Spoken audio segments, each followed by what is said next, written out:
ठीक आहे, रेडी करायचं सुरू.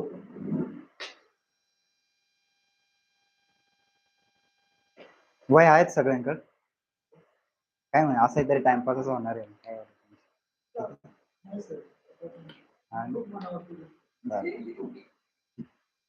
चला आधी आपण प्रार्थना घेऊयात. जास्त मोठं नाही दिसत. ठीक आहे. Everybody join your hand and close your eyes and try to concentrate on inner power and inner energy. We will pray in the holy foot of the God to give us more power and more energy for stability and development in our life. For that, we are chanting Gayatri Mantra. The voice should come from bottom of your heart and mind should be full of peace. Gayatri Mantra. पूर्ण मनापासून सांगायचं, लक्ष पूर्ण आतील मनात केंद्रित करून. ठीक आहे.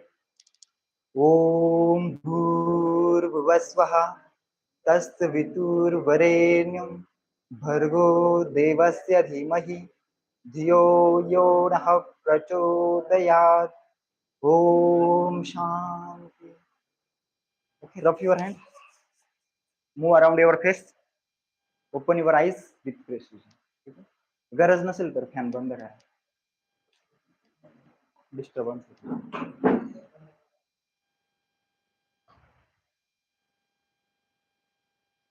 ठीक आहे, थोडा वेळ सोसा. हा चालेल.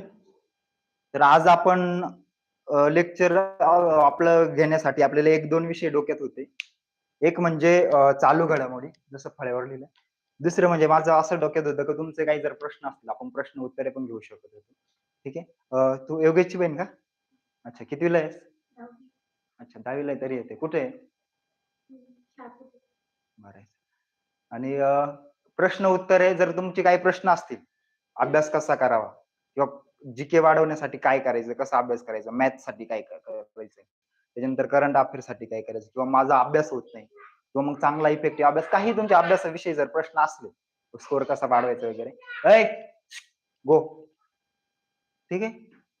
तर त्याच्यावर आपण घेऊ शकतो किंवा चालू घडामोडी.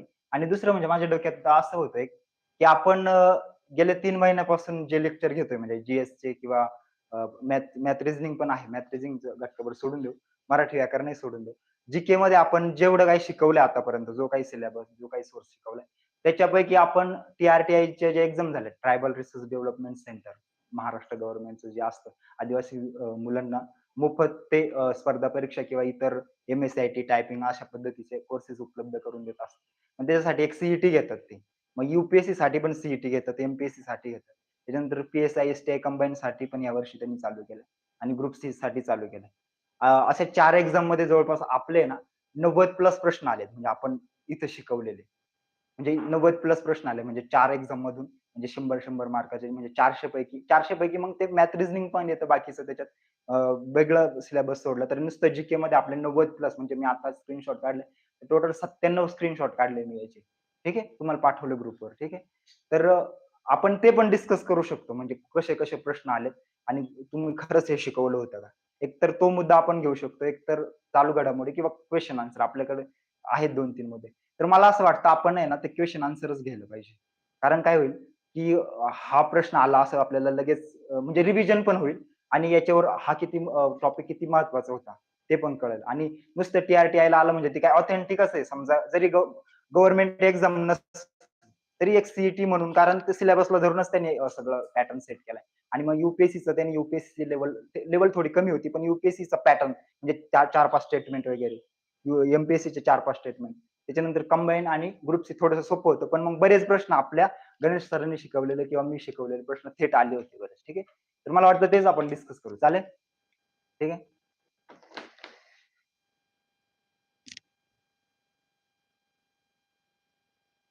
बाकी कोणाला काय अडचण नाही ना? आहेत पण लेक्चरच्या नंतर बोलू, असं असं काही नाही ना. असेल तर बोलत जा, काही अडचण नाही. ठीक आहे.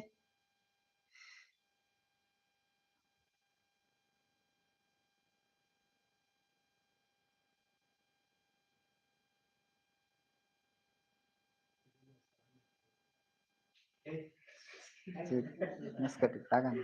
ठीक आहे. बर. आपण व्याघ्र प्रकल्प आणि ते नॅशनल पार्क वगैरे शिकलो होतो.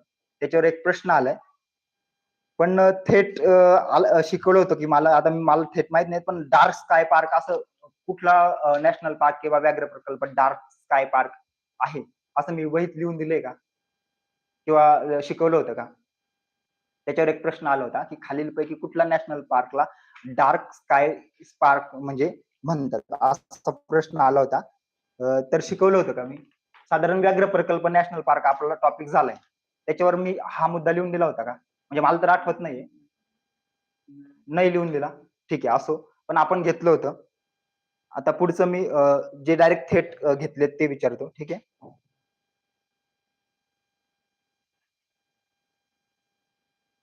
बघा, एक प्रश्न आलाय, भारतीय संविधानाच्या संदर्भात कोणत्या तरतुदी इतर देशातून स्वीकारलेल्या योग्य आहेत? म्हणजे 2 होत्या, त्याच्यापैकी योग्य करायचं होतं. आपण शिकवलंय कोणत्या देशाकडून काय घेतलंय.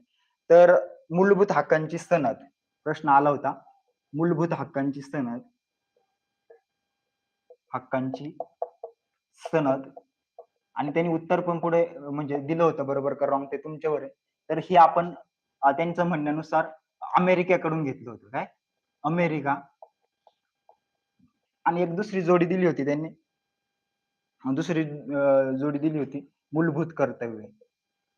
मूलभूत कर्तव्य आणि याच्या सोबत दिलं होतं त्यांनी इंग्लंड.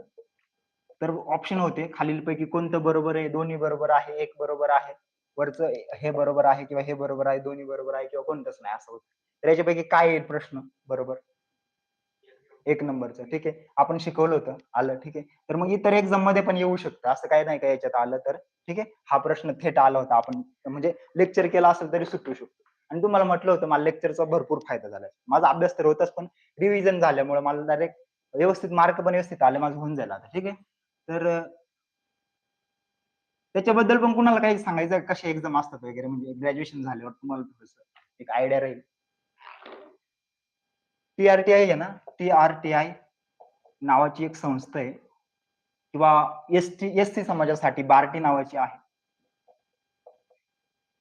आणि ओबीसी किंवा इतर एनटी वगैरे किंवा मग एससी पण यायचं, त्याच्यात एक सारथी नावाची संस्था आहे. संस्था नाहीये, त्यांनी पोर्टल सुरू केलेत, म्हणजे ठीक आहे. सारथी नावाची संस्था आहे. तर आपल्या आदिवासींसाठी टीआरटीआय काम करतं, म्हणजे ट्रायबल रिसर्च, त्याच्यानंतर ट्रायबल रिसर्च टीआरटीआय. टीआरटीआय बरोबर आहे का? ट्रेनिंग इन्स्टिट्यूट, बरोबर. हा. तर मग हे आपल्यासाठी कंडक्ट करतं. मग हे काय करतं? युपीएससी, एमपीएससी, एमपीएससी म्हणजे आताच घ्यायला लागले. त्यानंतर पीएसआयएसटीआय, पीएसआयएसटीआय, एएसओ वगैरे, आणि ग्रुप सी. आणि आता पोलीस भरतीचं पण फॉर्म भरणं चालू आहे, ठीक आहे. तर पोलीस भरतीचं पण हे काढतं. हे सीईटी एक्झाम घेतात, तर मग आपल्याला दिल्लीमध्ये युपीएससीचा फ्री क्लास ते उपलब्ध करून देतात. युपीएससी मध्ये जर आपण सिलेक्ट झालो दिल्लीमध्ये, आणि आपल्याला महिन्याला जवळपास जेवढा खर्च होतो जनरल मुलांसाठी राहण्या खाण्याचा, तेवढा खर्च दर महिन्याला आपल्याला पुरवत असतात.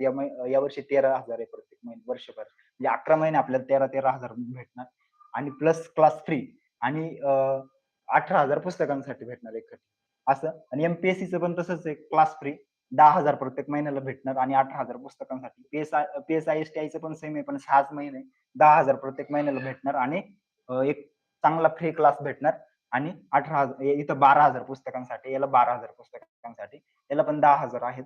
आणि हे दोन्ही 6-6 महिन्याचे साधारण असं ते असतं, म्हणजे कोणाला जर आयडिया नसेल तर, ठीक आहे. म्हणजे आता मुलींना वगैरे बाहेर जाणं शक्य नाही, पण ज्यांना कोणाला शक्य आहे, म्हणजे भाऊ तू भरलं होतं पण एक्झाम नाही ना, द्यायला पाहिजे होती. पीएसआय मध्ये जर झालं असतं चांगलं काम होतं.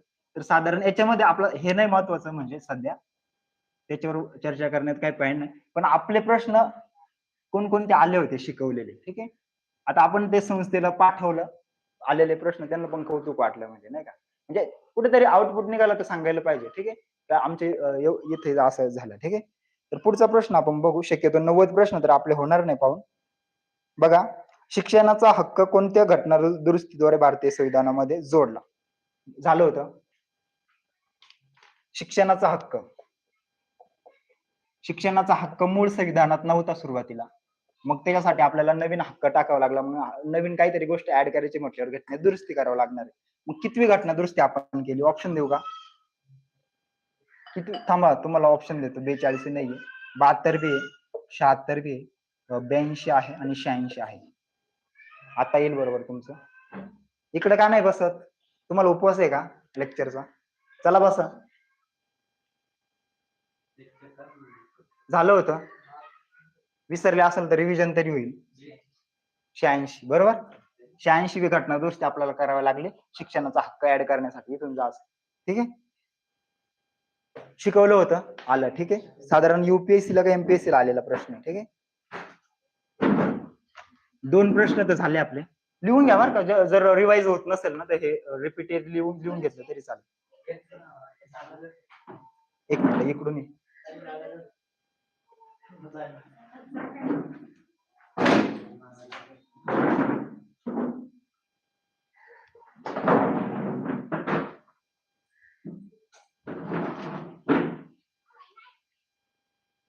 चला, 2 प्रश्न झाले आपले.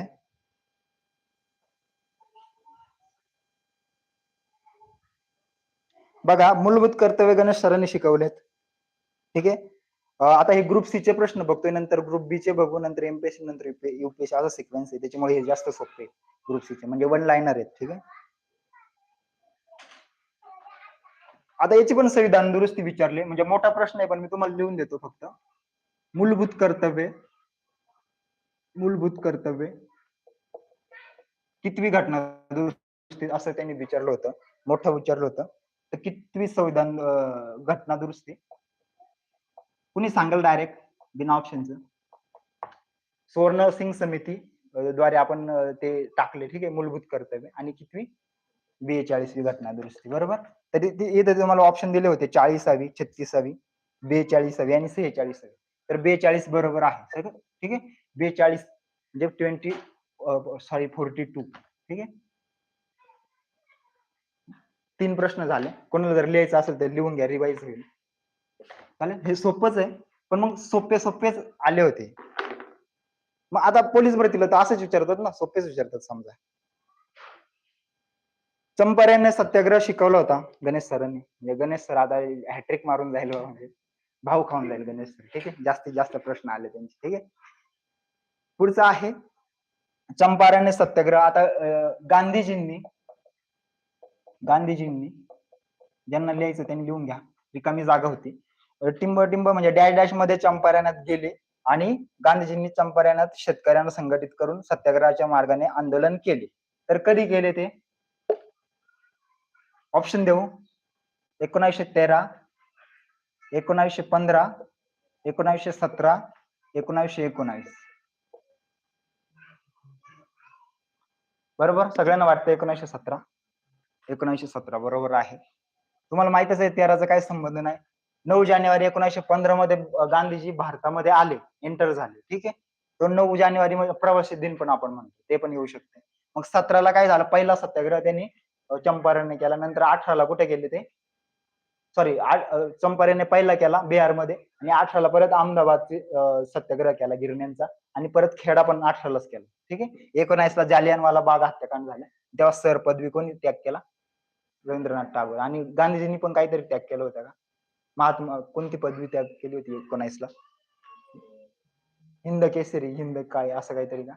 एक्झॅक्टली म्हणजे मला रिवाइज नाही होत. कुठली तरी पदवी त्यांनी पण त्याग केला. ठीक ठीक आहे, केसरी हिंद. ओके, ठीक आहे, गुड.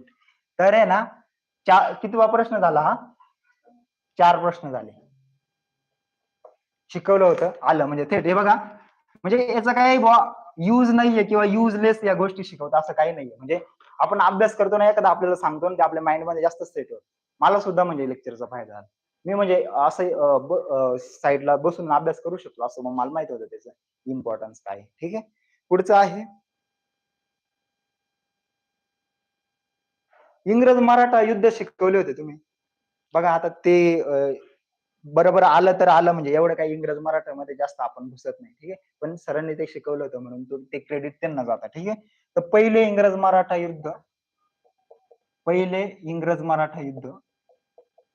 आपल्याला ओळखायचंय. कधी झालं एवढंच फक्त.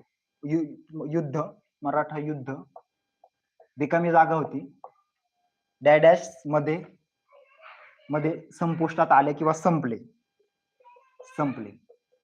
तर पहिले म्हणजे जेव्हा स्टार्टिंग झाली ते आपल्याला जर तो आपण गाठाळ कोणतं सर आहे ते कठारे अनिल कठारे यांचं जर पुस्तक वाचलं त्याच्यामध्ये इंग्रज मराठा युद्ध सगळा सिक्वेन्स एकदम प्रॉपर दिलाय. पहिलं युद्ध, दुसरं युद्ध, तिसरं युद्ध. तर पहिलं युद्ध कधी सुरू झालं ते आपल्याला गेज करायचंय. 1782, 1772,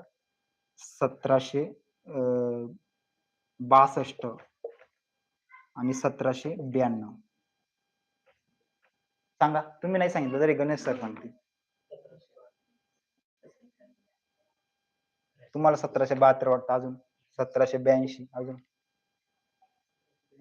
1782. ठीक आहे, मी पण 1782 लावलं पण हे चुकीचं आहे. 1762 ला पहिली युद्ध झालं, 1782 ला दुसरं आहे. ठीक आहे, पण याच्यामध्ये 1762 बरोबर दिलंय. हा बरोबर आहे. 1782 बरोबर आहे, मी 1762 ला. ठीक आहे, बघा करेक्ट आन्सर 1782 आणि कॅन्डिडेट आन्सर 1762. म्हणजे आन्सर की मध्ये आपण कोणतं केलं ते पण येतं. ठीक,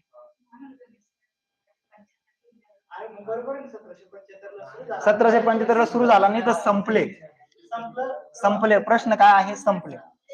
ओके, ठीक आहे, म्हणजे शिकवलं होतं. माझं चुकलंय कारण मी लक्ष न दिल्यामुळे. तुमचं बरोबर आलं असतं, माझं चुकलं असतं कारण मला माहितच नव्हतं. पण वाचलं होतं सिक्वेन्स, पण मग लक्षात नाही राहिलं. ठीक आहे, ओके गुड. कितवा प्रश्न झाला हा? 5वा. रिवाइज पण होईल बरं का, आणि तुमच्या लक्षात पण राहील. आपण प्रश्न उत्तरे घेतले म्हटलं. लिहून घ्या प्रत्येकाने. तू 10वीला आहे ना तरी लिहून घे, काहीच अडचण नाही. आपल्या नॉलेज मध्ये जेवढी भर पडली तेवढं चांगलंच. नॉलेज कधी वाया जात. आणि तुम्ही काय, तुम्हाला वया पुस्तकांचा उपवास आहे का? वया घ्या आणि व्यवस्थित लिहून काढा. कोणत्या गोष्टीला हलक्यात घ्यायचं. 82 पहिले युद्ध संपले. 82 ला 75 ला सुरू झाले. 82 संपले बरं का. एकदा वाचून घ्याल म्हणजे तुम्ही कुठे कुठे अडचण येते तो सोर्स शोधायचा, वाचून काढायचा. आपल्याला दिवसभर कामच काय का गप्पा मारायला आहेत. 75 ला सुरू झालं त्याच्यामुळे यस, लॉजिक लावायचं. बरोबर, लॉजिक लावायचं. आणि महत्वाचं म्हणजे आपल्याला सगळं सोर्स इथं पडलेलं आहे. कुठली अडचण आली काढायचं. तुम्हाला वाटलं पोलीस भरतीला महत्वाचं नाही एवढं मी कुठं वाचू एवढ्या डीप मध्ये, पण काय गरज नाही. नॉलेज आपल्याला भेटतं ते महत्वाचं आहे ना. प्रत्येक गोष्टीला स्वार्थच नाही बघायचं. चालेल. 6वा प्रश्न आपण बघू.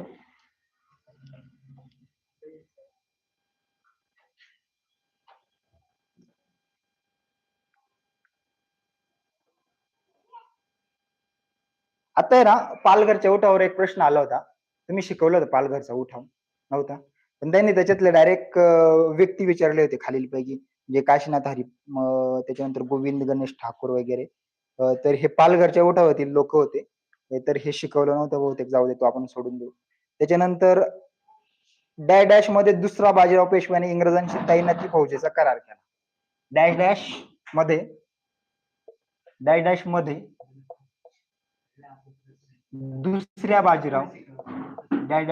दुसऱ्या बाजीराव पेशव्याने, लिहून घ्या बरं का, दुसऱ्या बाजीराव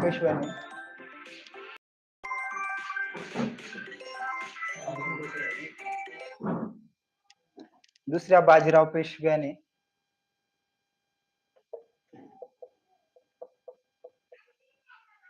इंग्रजांशी तैनाती फौजेचा स्वीकार केला.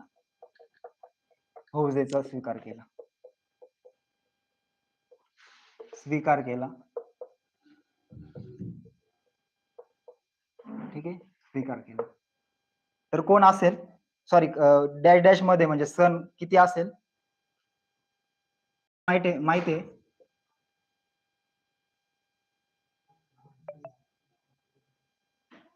करेक्ट ओळखायचंय आणि सोपं आहे, काही नाही.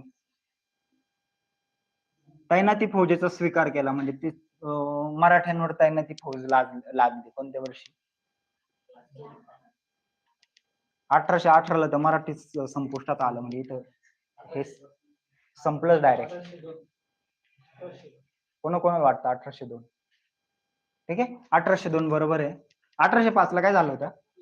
दुसरं युद्ध झालं. ठीक आहे, तर 1802 बरोबर आहे, माझं पण बरोबर आलं. 1802 बरोबर आहे. ठीक आहे, 6वा प्रश्न. आणि हे शिकवलं होतं महत्वाचं म्हणजे बघा, तुम्ही काही गोष्टी शिकून आणि सोडून दिला असला, हा त्याने असंच आहे, असं जर केलं असेल, जर असं जर केलं असेल ना, आज आज तुम्हाला कळलं म्हणजे याचं इम्पॉर्टन्स काय आहे. ठीक आहे, एखादा टॉपिक तुमच्याकडून मिस जरी झाला असेल, बरोबर, म्हणजे हसण्याचा विषय नाहीये. तुम्हाला मी का बोलतोय असं की तुम्ही त्याच्यावर जास्त म्हणजे काय, तुमचं आता जास्त झालं बरं का, नीट बसा व्यवस्थित. ठीक आहे,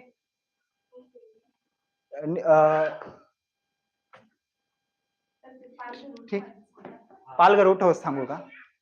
ठीक आहे, लिहून घेतला.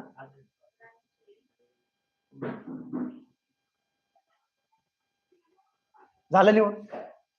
तुम्हाला जागा नाही का बसायला? आपण आहे ना, थोडक्यात तुम्हाला सांगतो की TRT ज्या 4 एक्झाम झाल्या ना, ते जवळपास आपले 90+ म्हणजे 97 प्रश्न आले होते आपण शिकवलेले. तर ते जस्ट आपण बघतोय म्हणजे रिव्हिजनही होईल आणि कुठं आपण कमी पडलो किंवा लक्षात होतं का नव्हतं ते आपल्याला समजेल. काही ना ती पोस्ट शिकवली होती आणि 1802 बरोबरच यायला पाहिजे होतं. तुम्ही जर वही उडून पाहिली तर तुमच्या वहीत असं सुद्धा. ठीक आहे,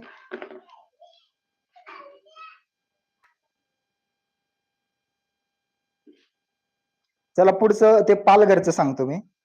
14 ऑगस्ट 1942 रोजी म्हणजे काय होतं, 42च्या उठावातील चलेच्या आंदोलनाचाच एक भाग होता. 14 ऑगस्ट 1942 रोजी डॅश डॅश मध्ये ब्रिटिश विरुद्ध उठाव झाला. डॅश डॅश मध्ये म्हणजे ठिकाण विचारले त्यांनी. ब्रिटिश विरुद्ध उठाव झाला, ज्यात काशीनाथ हरी पागधरे, गोविंद गणेश ठाकूर, रामप्रसाद भीमाशंकर तिवारी, रामचंद्र महादेव चुरी आणि गोविंद सुकुर मोरे. कटारेंच्या पुस्तकात आहे आणि 11वीच्या इतिहासात ते सापडेल तुम्हाला. आता हे नाव कुठल्या उठावामधले आहेत तर ना, तुम्हाला ऑप्शन दिले होते वर्धा, अरोरा, पालघर आणि सातारा. सॉरी, हा सातारा बरोबर. तर त्याचं उत्तर होतं पालघर. काय होतं? पालघर. आता हे व्यक्ती जर कोणाच्या लक्षात असतील ना वाचताना, तर ते बरोबर आलं असतं, ते हे पालघर आहे. तर त्याचं तुम्हाला लिहून देतो. 1942 14 ऑगस्ट हे लिहून घ्या. म्हणजे हा आपण शिकवला नव्हता बरं का, पण मग लिहून देतोय. 1942 साली म्हणजे चले जाव आंदोलनाचाच भाग होता. तर ब्रिटिशांविरुद्ध पालघरमध्ये कोणी कोणी उठाव केला तेव्हा, हे विशेष म्हणजे हे मारले गेले बरं का, हे लोक जेवढे जेवढे नाव आहेत ना, हे मारले गेले त्या उठावामध्ये.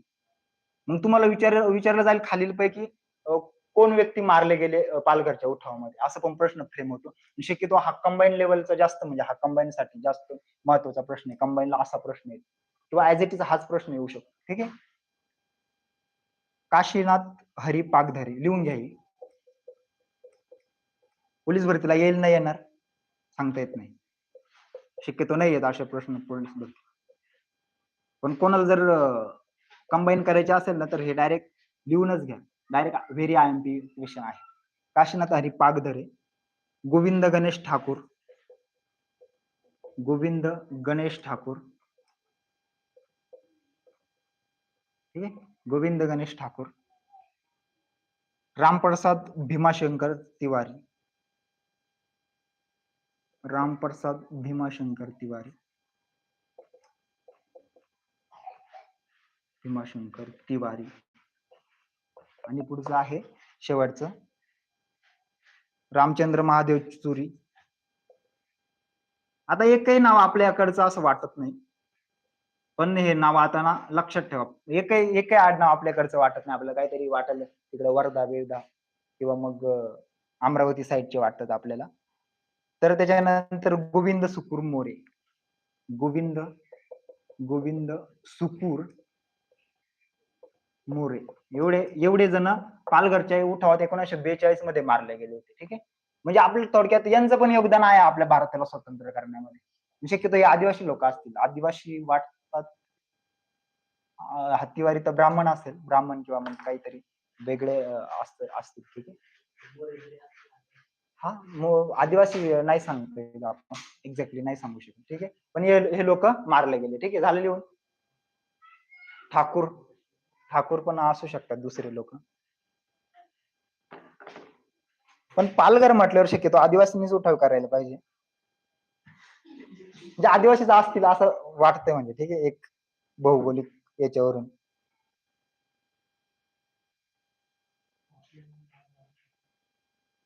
बघा, चापेकर बंधूंचा बोललो होतो आपण कधीतरी. चापेकर बंधूंनी कोणाची हत्या केली? प्रश्न आला होता. झालं लिहून? पुण्याचे ब्रिटिश प्लेग आयुक्त WC रँड यांच्या हत्येमध्ये कोणाचा सहभाग होता? ठीक आहे, असा प्रश्न आला होता. रँड, आता मी पूर्ण लिहिणार नाही. रँडची हत्या कोणी केली? तर खाली ऑप्शन तुम्हाला देईल. कोणी केली?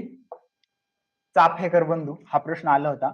मग तिथं 4-5 ऑप्शन होते, पण त्याच्यापैकी चाफेकर बंधू करेक्ट होतं. ठीक आहे, म्हणजे हे आपण शिकवलेलं आलं होतं. म्हणजे असं काही नाही तुम्ही स्वतः अभ्यास केला असेल, याच्या आधी केला असेल, पण जस्ट काय म्हणतो आपण क्लासमध्ये थोडक्यात झालं होतं, तर मग त्याचं काहीतरी आउटपुट आहे. म्हणजे जर तुम्ही व्यवस्थित जर झालेल्या जरी गोष्टी केल्या तरी त्याच्यावरच आपण एखादी एक्झाम क्रॅक करू शकतो. ठीक आहे, म्हणजे जीके बीके. ठीक आहे, मराठी व्याकरण पण बऱ्यापैकी आपण कव्हर केलंय. ठीक आहे, जेवढ्या गोष्टी झाल्या तेवढ्या महत्वाच्या आहेत. ठीक आहे, चाफेकर बंधू, त्यांनी सावरकर बंधू, कृष्णाजी कर्वे, त्याच्यानंतर नागनाथ नायकवाडीकर असं काहीतरी होतं. तर त्याच्यापैकी चाफेकर बंधू बरोबर आहे. ठीक आहे, कितवा प्रश्न झाला? कितवा? तुम्ही आकडे टाकलेत का? 7 का? ठीक आहे, आता आकडे टाका. चला, हा पण प्रश्न आपण बघितला होता.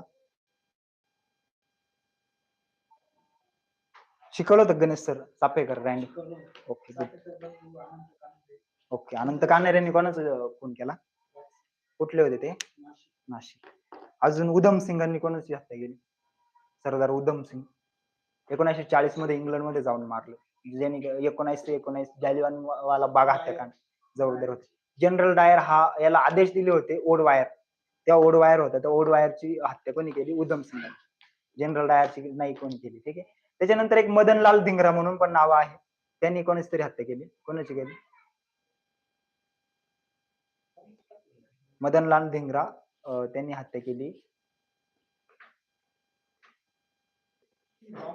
आठवलं का सांगतो. ठीक आहे, तर हे ना, या हत्या आणि जोड्या कंबाईनला 100% प्रश्न असतो. ठीक आहे, एक तर पूर्ण जोड्या असतात, इकडे कोणी हत्या केली आणि इकडे कोणाची हत्या केली, डायरेक्ट जोड्या असतात, किंवा मग एखादा वन लाईनर विचारला जातो, जसं आता विचारलं. ठीक आहे, आणि पोलीस भरतीला येत असेल बहुतेक, येतं ना? ठीक आहे, वेदांकडे परत चला हा नारा कोणी दिला? कोणत्या समाजाने दिला? कोणी दिला? आर्य समाज. शिकवलं होतं का? स्वामी दयानंद सरस्वती, त्यांचा समाज कोणता होता? आर्य समाज. इथे समाज विचारले होते: ब्राह्मो समाज, सत्यशुद्ध समाज, प्रार्थना समाज आणि आर्य समाज. तर काय आहे? आर्य समाज. 8वा, वेदांकडे परत चला. कुणाला जर रिवाइज नसेल होत लिहून घ्या, वेदांकडे परत चला. हा पण प्रश्न आला होता, म्हणजे बघा किती सोपे प्रश्न आले होते. वेदांकडे परत चला, काय? आर्य समाज. किंवा मग व्यक्ती विचारली तर कोण? स्वामी दयानंद सरस्वती. स्वामी दयानंद सरस्वती. ठीक आहे, हा प्रश्न आला होता. 8 झाले म्हणजे 90 प्रश्न आपल्याला पाहणं कठीण आहे, पण जस्ट आपण जेवढे होतील तेवढे.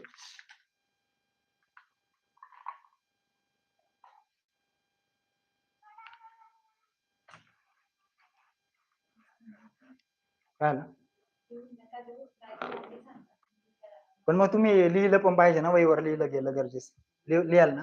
ठीक आहे, ओके.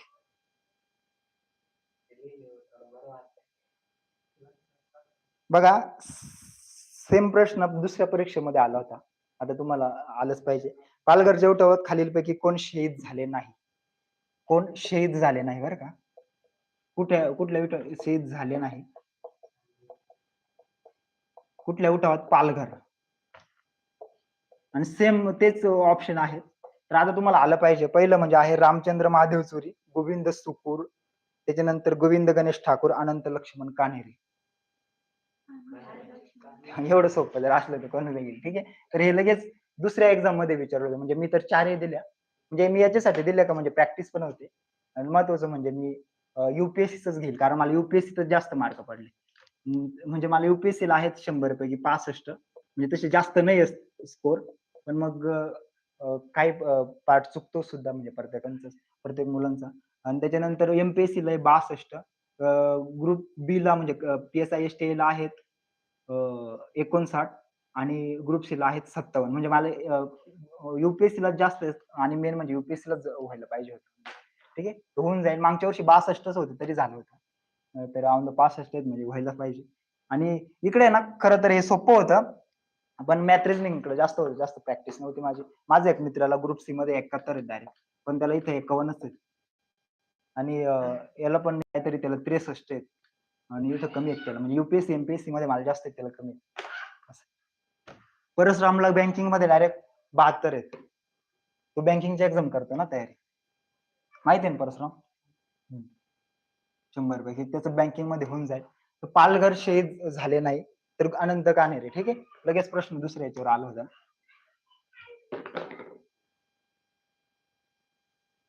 आता भूगोलचे प्रश्न जवळपास आपण घेतलेले.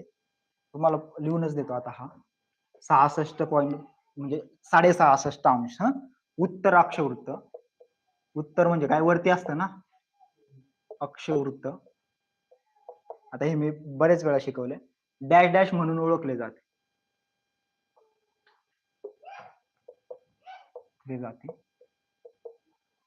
ऑप्शन सांगतो तुम्हाला. कर्कवृत्त, मकरवृत्त, उत्तर ध्रुव, दक्षिण ध्रुव. कर्कवृत्त, मकरवृत्त, उत्तर ध्रुव, दक्षिण ध्रुव. लिहून देऊ.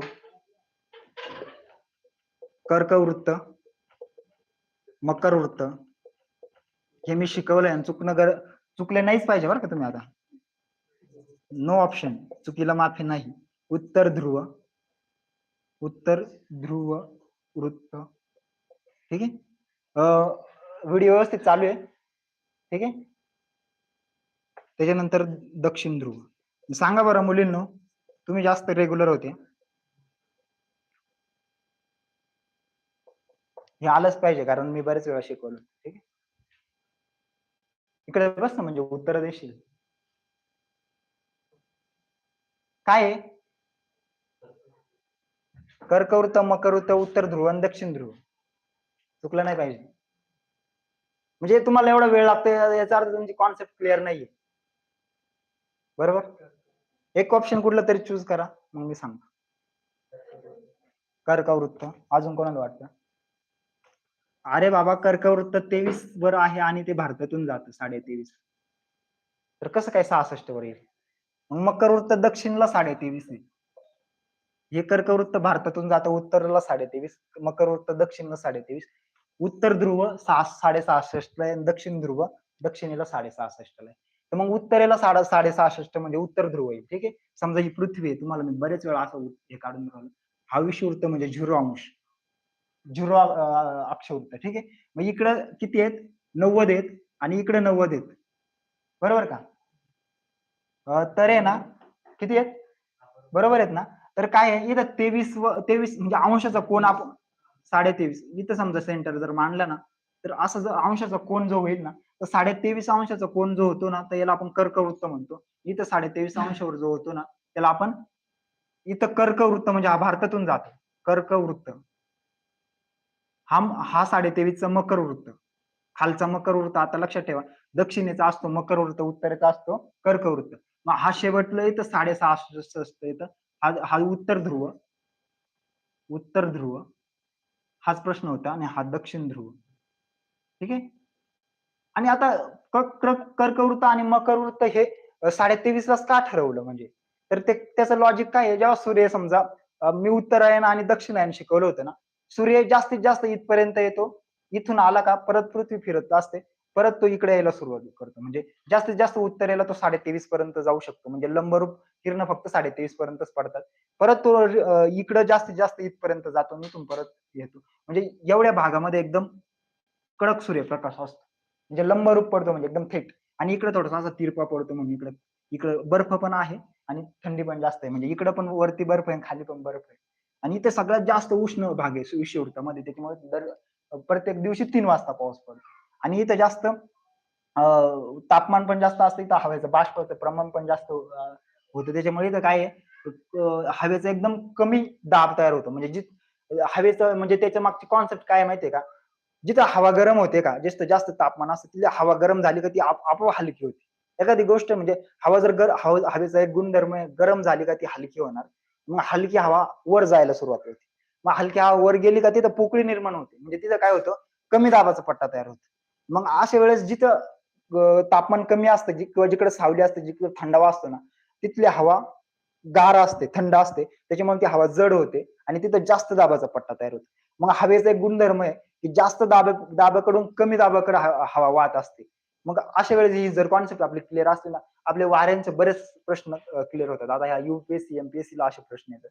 पोलीस भरतीला येणार नाही. त्याच्यामुळे इथं कमी दाबाचा पट्टा तयार झाल्यानंतर आहे ना, इकडून पण वारे वाहतात, इकडून पण वारे वाहतात. मग आपण ते पूर्वीय वारे आणि पश्चिमीय वारे आपण शिकलोय शाळेमध्ये. तो अभ्यास तुम्हाला थोडक्यात म्हणजे डीप मध्ये नाही येणार, पण पोलीस भरतीला येईल खालीलपैकी पूर्वीय वारे कशाला म्हणतात, पश्चिमी वारे कशाला म्हणतात. मग आता हे काय होतात, हे पश्चिमेकडे वाहतात म्हणून हे पश्चिमीय वारे आहेत. इथं परत हा दाब आहे ना, इथं जास्तच असतो, इकडे परत दाब कमी होतो इथं इथपर्यंत. मग काय, हे वारे परत असे पण वाहतात. ही डायग्राम आपली पाठ पाहिजे, म्हणजे असंच काहीतरी आहे. ठीक आहे. तर आपलं काय होतं, उत्तर ध्रुव. मग आता विसरल का, 23 ला कर्कवृत्त. आता प्रश्न असा पण येतो, कर्कवृत्त कोणकोणत्या देशातून जाते. आता भारतातून तर जाते, भारत असा इथे कुठे, इथे म्हणजे कसं आहे, उत्तरेला पण आहे भारत आणि पूर्वेला पण आहे. म्हणजे उत्तर पूर्व भारताचं स्थान कसं आहे, उत्तर पूर्व आहे. आणि मग त्याच्यातून कोणकोणत्या देशातून कर्कवृत्त जातात किंवा भारताच्या किती राज्यातून जातं कर्कवृत्त. मग इथं भारताचे काहीतरी 9 राज्य आहेत, ते पण मी शिकवले. ठीक आहे. त्याच्यानंतर हे विषुववृत्त कोणकोणत्या देशातून जातं आणि मकरवृत्त कोणकोणत्या देशातून जातं. आता मकरवृत्त कमी देशातून जातं, कारण खाली कमी भूखंडच कमी. आता आकृती काय एवढी आपली टॉप मॉडेलची नाही, पण मग काय समजून घ्या फक्त, आपल्याला फास्ट मध्ये जायचं. आता मकरवृत्त इकडे थोडं कमी देश, इथं काहीतरी ऑस्ट्रेलिया वगैरे आहे आणि इकडे काहीतरी दक्षिण अमेरिकेचं काहीतरी टोक वगैरे याच्यात. त्याच्यामुळे इकडे कमी देश येतात, कर्कवृत्त मधून जास्त देश जातात आणि जास्तीत जास्त भूखंड शक्यतो उत्तर ध्रुवामध्येच येतो. ठीक आहे.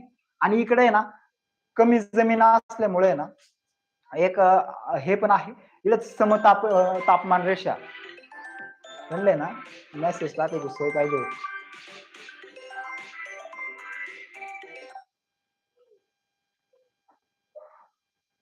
ठीक आहे. त्याच्यामुळे समतापरेषा असे एक कॉन्सेप्ट असते, ते इकडे सारखे असते आणि इकडं थोडीशी अशी वाकडी तिकडे असते, त्याच्यामुळे भूखंड जास्त असल्यामुळे. तर हा प्रश्न क्लिअर झाला. कर्कवृत्त 23 उत्तर, मकरवृत्त 23.5 दक्षिण, दक्षिण ध्रुव 66 66 किंवा 66.5 उत्तर आणि 66.5 दक्षिण. चारही क्लिअर. कितवा प्रश्न झाला,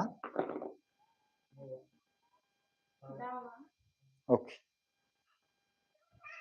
कोणाचा 10वा. ठीक आहे, झालं. बघा, भूगोलाचाच प्रश्न आहे. खालीलपैकी कोणता समशीतोष्ण कटिबंध म्हणून ओळखला जातो. आता हे तुम्हाला काही शिकवलं नव्हतं, पण समशीतोष्ण काय आहे, उत्तर गोलार्धात कर्कवृत्त आणि उत्तर ध्रुवाने वेढलेले क्षेत्र. ठीक आहे, हे जाऊ दे, हे तुम्हाला काही शिकवलेलं नव्हतं. हा का, पण मग ते आपले मेन राहून जाते 90 प्रश्न. ठीक आहे, हा काय एवढा महत्वाचा नाही, कॉन्सेप्ट आहे त्याच्यामध्ये.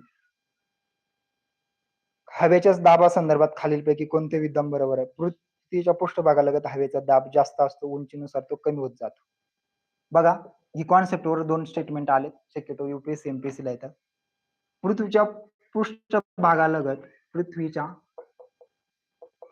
पृष्ठभागालगत, ही पण कॉन्सेप्ट आहे, पण मुद्दाम घेतोय, बघू तुम्हाला कितपत कळलंय. हवेचा दाब जास्त असतो, हवेचा दाब जास्त असतो, असं एक स्टेटमेंट दिलं होतं.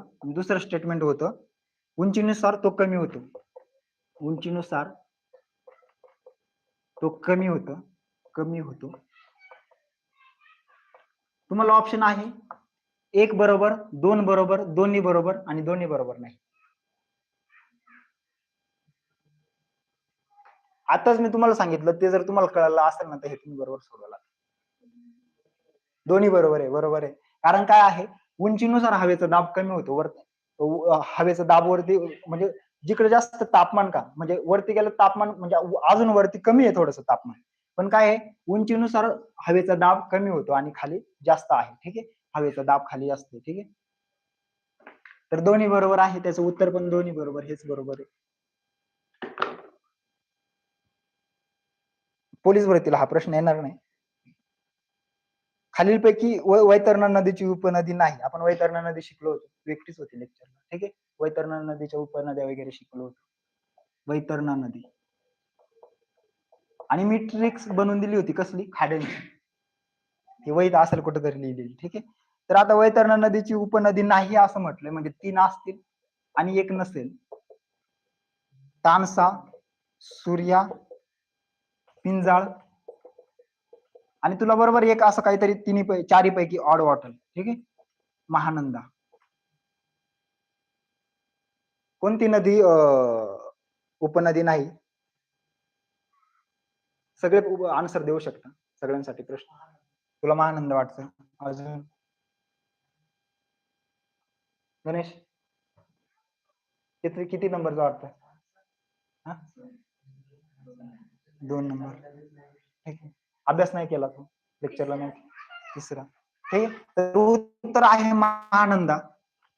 तानसा, सूर्या, पिंजाळ आपण तिने शिकलो होतो. म्हणजे काहीतरी ऑड दिसलं तरी ते तरी लावू शकतो ना आपण. ठीक आहे, हे तिने शिकलो होतं, त्याचे उत्तर आहे महानंदा. ठीक आहे, माझं पण बरोबर आलं. तर वैतरणा नदी आपण शिकलो होतो. म्हणजे असं काही नाही का सगळ्याच गोष्टी आपल्या लक्षातच राहतील, असं काही गरजेचं नाही. पण ती कुठली नाही आपल्याला नाहीये, वैतरणा नदीची उपनदी नाही एवढा प्रश्न विचारला ना, मग सिलेक्ट करून मोकळं व्हायचं. ती कुठली कशाला काय गरज आहे, आपलं ती रिक्वायरमेंटच नाही. ठीक आहे, एवढं कन्फ्युज नाही राहायचं. हा, तेच कन्फ्युजन असेल. पण मग तानसा, सूर्या, पिंजाळ वगैरे आपण म्हणजे कानावर तर गेलंच असेल ना. ठीक आहे, पुढचं आहे म्हणजे असं काही नाही का त्याच्यात काही याचं कारण नाही, म्हणजे सगळ्याच गोष्टी लक्षात राहतील असं काही नाही, एवढं वाईट वाटण्याचं कारण सुद्धा नाही. पैनगंगा ही नदी डॅश डॅश उपनद्यांपैकी एक आहे. पैनगंगा गोदावरी आपण शिकलो होतो का? पैनगंगा ही नदी डॅश डॅशच्या उपनद्यांपैकी एक आहे, म्हणजे खाली असेल म्हणजे ती कोणाची उपनदी आहे ते ओळखायचं. तर एक होतं गोदावरी, दुसरं होतं कोसी, आता ही बिहार मधली. त्याच्यानंतर यमुना दक्षिणेला आहे, दक्षिणेला नाही उत्तरेला आहे ना गंगा यमुना. ठीक आहे, तुंगभद्रा दक्षिणेला आहे. कोणतं उत्तर आहे? गोदावरी. ठीक आहे, मी ते बोलता उत्तरच देऊन टाकलं त्याच्यामुळे. पैनगंगा कसली आहे? गोदावरी. कोसी तर बिहारची आहे, यमुना वरती. काय झालं? हा, हे उत्तर भारतातल्या आणि ही दक्षिण मधली आहे ना, त्याच्यामुळे मग गोदावरी म्हणजे इलिमिनेट पण होतं ऑप्शन. तर हे पण आपण शिकवलं होतं. ठीक आहे, याच्यावर पण प्रश्न आलेला आहे. ठीक आहे, पुढचं आहे भारत में मुद्रा जारी करने और प्रबंधन के लिए कौन सा संघटन जिम्मेदार आहे? त्यांनी हिंदीच देऊन टाकले पूर्ण. तर बघा, नोटा कोण छापतं? म्हणजे मुद्रा जारी करणे म्हणजे काय? आपण हे छापतो ना, मग ते घोषित करतो नोटा. तर खालीलपैकी कोण नोटा छापतं? एक म्हणजे अर्थ मंत्रालय. कोण छापतं? डायरेक्ट उत्तर माहितीये का? कोण? अर्थ मंत्रालय. दुसरं म्हणजे SBI, state bank of India. दुसरं म्हणजे RBI.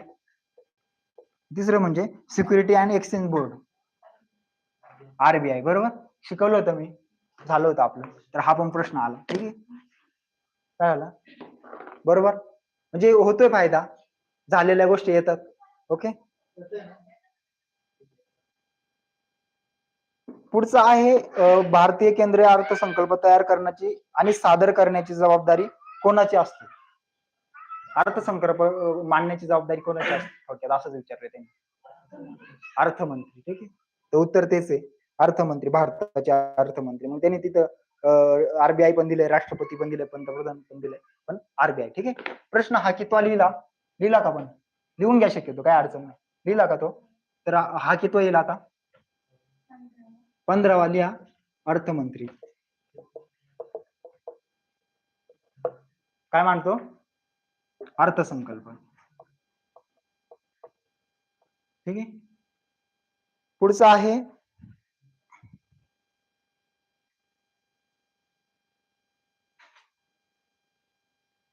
मी करंट अफेअर मध्ये शिकवलं होतं हे. डिसेंबर 2023 मध्ये जम्मू आणि काश्मीर आनंद विवाह अधिनियम, किंवा तुम्ही करंट मध्ये वाचलं सुद्धा असेल, आनंद विवाह अधिनियम लागू करण्यात आला आहे. तो डॅश कायदेशीर मान्यता देतो.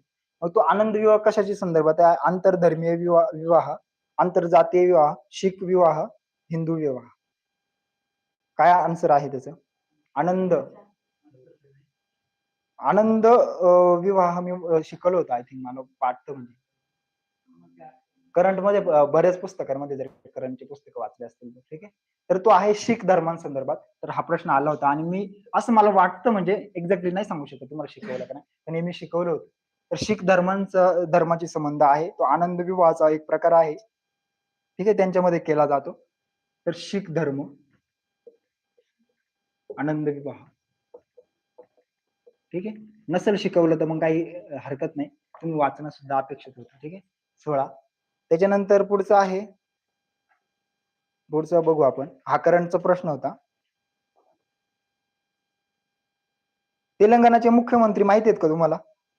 तो प्रश्न आला होता. रेवंत रेड्डी होते आधी.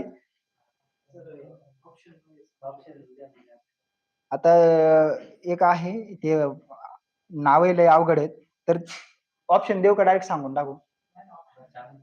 ठीक आहे. ते नाव लय अवघड आहेत, म्हणजे ते लिहायला वेळ आहे. ठीक आहे. एक आहे मल्लू भट्टी विक्रम मार्का, अन्नूमला रेवंत रेड्डी, त्याच्यानंतर पोंगुलेटी श्रीनिवास रेड्डी, दामोदर राजा नरसिंग.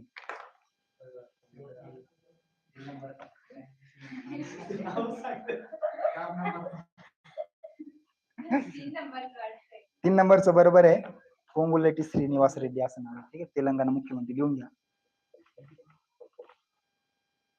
विशेष म्हणजे माझं चुकलंय, काही नाही सांगतायत, माझंच चुकलंय ते. तेलंगणा मुख्यमंत्री, ठीक आहे. पुढे आलं तर नवीनच शपथ घेतली त्याच्यामुळे आलं तर. मी रेड्डी केलं, रेवंत रेड्डीच केलं, मला तेच लक्षात होतं. श्रीनिवास रेड्डी. त्याच्यामुळे त्यांचे नाव शॉर्टकट असतात बरं का, असे काही पण नाव असतात ना.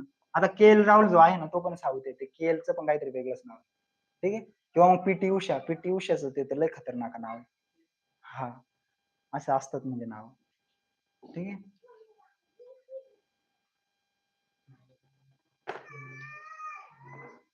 चला 17 बघू आपण. 18 का?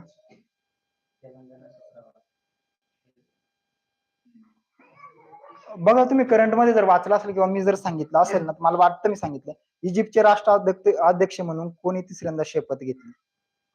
आणि ते आपल्या विशेष म्हणजे मागच्या 15 ऑगस्टला आपले प्रमुख पाहुणे पण आले होते दिल्लीला. तर ते उत्तर आहे अब्देल फतेह अल सिसी. वाचलंय का? अल सिसी, बरोबर, हे मला माहित होतं. तर इजिप्तचे राष्ट्राध्यक्ष लिहून घ्या 18वा. म्हणजे शिकवलं का नाही मला एवढं आठवत नाही, पण हे तुम्हाला येणं अपेक्षित होतं. इजिप्तचे राष्ट्र तिसऱ्यांदा झालेत बरं का, इजिप्तचे राष्ट्राध्यक्ष कोण आहेत? अब्देल. आता कुठलं तरी इराकचे का इराणचे कोणीतरी राष्ट्राध्यक्ष विमानाला अपघातात वारले बघ, काय नाव आहे ते येईल बरं का परीक्षेला. तो लय कट्टर मुस्लिम आधी होता, बरोबर का, अब्देल. तर ते शोधून ठेवा बरं का तुम्ही. इराकचे का इराणचे कोणीतरी राष्ट्राध्यक्ष अपघातात मरण पावले, ते 100% जर तुमची एवढ्यात जर एक्झाम झाली 2-3 महिन्यात तर ते त्या एक्झामला राहील. अल सिसी, ठीक आहे. हे लिहून घ्या, तिसऱ्यांदा राष्ट्राध्यक्ष झाले. तर मागच्या वर्षी प्रमुख पाहुणे होते, आणि यावर्षी भारताचे कोण प्रमुख पाहुणे होते याच्यामध्ये ते पण बघून घ्या, ठीक आहे. आपला कितवा स्वातंत्र्य दिन साजरा केला आता आपण? 77वा का 78वा? 78वा का? मला 77वा वाटतं. 77वा वाटतं.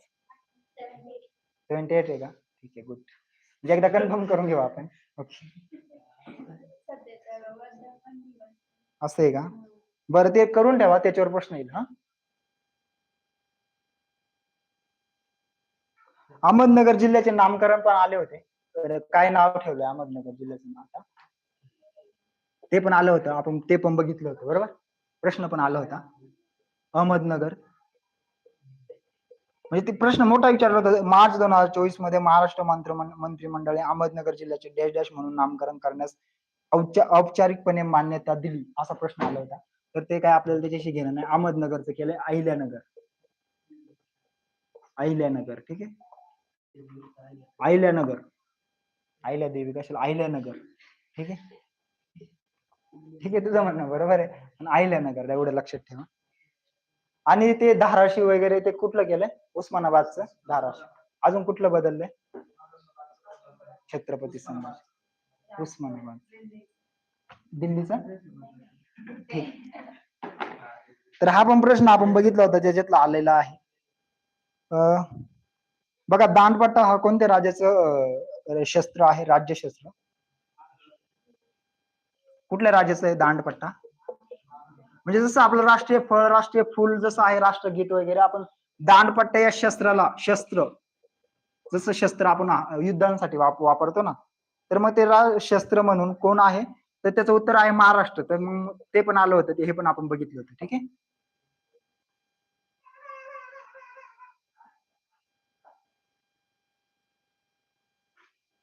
हा पण प्रश्न आला होता. म्हणजे बघा, म्हणजे आपण शिकवलेले बरेच प्रश्न इतर एक्झाम मध्ये येतात, म्हणजे आपल्याला काहीतरी याचा इम्पॉर्टन्स आहे लेक्चरचा. ठीक आहे. असं काही नाही का आपण उठतो आणि शिकवतो काहीतरी, असं काही नाही. ठीक आहे. तुम्ही रेग्युलर करा, तुम्हाला नक्कीच फायदा होईल. विशेष म्हणजे तुम्ही दोघी, तुमचं म्हणजे आताची बेस लेवल आहे. तुम्ही 100% म्हणजे पूर्ण वेळेलाच दिला तरी चालेल. तुमचा काय, तुम्हाला तुमच्या जवळ काय ते म्हणतो ना, खोने के लिए कुछ नाही, असा विषय आहे तुमचा. त्याच्यामुळे मग बेस पक्का करून घ्या. ठीक आहे. इतर मुलांचं ठीक आहे, एक्झाम वगैरे असते, त्याच्यामुळे मग त्यांची मनस्थिती चल बिचल किंवा करू का नको करू, पण मग तुमचा ऍटलिस्ट बेस पक्का झाला ना. बेस कुठंच पक्का नाही होत बरं का. म्हणजे तुम्ही आहे ना, एक रिअल गोष्ट सांगतो, तुम्ही म्हणजे उठले सुटले पुस्तकं वाचले, तुम्हाला बेस पक्का करण्यासाठी मी सांगितलं, 4थी पासून पुस्तक उचला आणि 12वी पर्यंत सगळं स्टेट बोर्ड वाचून काढा. हिस्ट्री, जिओग्राफी, त्याच्यानंतर इकॉनॉमिक्स, पॉलिटी काय असेल ते सगळं वाचून काढा. तुम्ही वाचाल सुद्धा, पण असं नाही ना का गरजेचं नाही ना तुम्हाला प्रत्येक गोष्ट समजेल. आणि कधी कधी असं सोपी पण गोष्ट राहते, पण ते आपण एकदा वाचल्यानंतर ते 2-3-4 वेळेस वाचावं लागतं, तेव्हा ते आपल्या डोक्यात बसतं. मग आशेने काय होतं, आपण एकटा असतो, शिवाय आपलं नॉलेज पण लिमिटेड असतं, त्याच्यामुळे आपला बेस कम्प्लीट पूर्ण होईलच असं याची काही गॅरंटी नसते. पण तुम्ही जर एखाद्या लेक्चर मध्ये जर वर्षभर बसून राहिल ना, तो कधीच वाया जात नाही. बेस हा एक क्लासमध्येच कम्प्लीट होतो. म्हणजे तो माहोल, म्हणजे बघा, एखादी गोष्ट मी ठरवली मला करायचंय बा, मी त्याला महिन्याभरात नाही असं असं एक ठरवलं बा मी करीन, पण मी 2 दिवस करतो, तिसऱ्या दिवशी विसरून जातो, किंवा मग त्याचं मला जास्त महत्व राहत नाही. माणसाची मेंटॅलिटी काय, क्लास का लावायचा असतो किंवा क्लासमध्ये काय यायचं असतं, रोज आपल्याला ते टार्गेटची आठवण करून देतो. म्हणजे क्लास रोज डोक्यात तेच असतं ना. माणसाचा विचार काय असतं, म्हणजे आचारसंहिता जी असते निवडणुकीची, ती 48 तास आधी बंद केली जाते. का केली जाते माहितीये का? की माणसाची मेमरी ना, एखादी गोष्ट आहे ना 48 नंतर ब्लर व्हायला लागते, म्हणजे ती गोष्ट मागे टाकायला लागते, म्हणजे तिला एवढं इम्पॉर्टंट नसतं. म्हणजे 48 तासानंतर आपण विसरतो, दुसरी गोष्ट काहीतरी त्याच्या जागेवर येते महत्वाची, मग ती आपण विसरत चालतो. म्हणून काय असतं, 48 गोष्टीनंतर त्याचं इम्पॉर्टन्स तेवढं नसतं. मग रोज आपल्याला नवीन आठवण करून देते, रोज तो विषय आपल्या डोक्यात असतो, म्हणून क्लासमध्ये रेग्युलर असं यायचं असतं. आणि आता मी स्वतः वर्षभर क्लास केला एमपीएससीचा, तर माझा खरोखर हा बेस जो आहे ना, तो तिथेच कम्प्लीट झाला. असं काही नाही का, ते 1 तास 1-1.5 तास शिकवायचे, पण दिवसभर मी तिथे बसलेला असायचो, किंवा मग वर्षभर डोक्यात तेच ना, त्याच्यामुळे माणूस जास्त भरकटत नाही. त्याच्यामुळे तुम्हाला जर माहिती, आता तर मला खात्री झाली का तुम्ही व्यवस्थित करतायत सगळेजण, पण जर अजूनही कोणाला वाटत असेल का आम्ही येतो फक्त दिस इज नॉट, म्हणजे नुसतं तुम्हाला असं ओनली असं वेस्ट ऑफ टाइम असं जर वाटत असेल, तर मग असं चुकीचं आहे. ठीक आहे. पुढचं आपण बघू.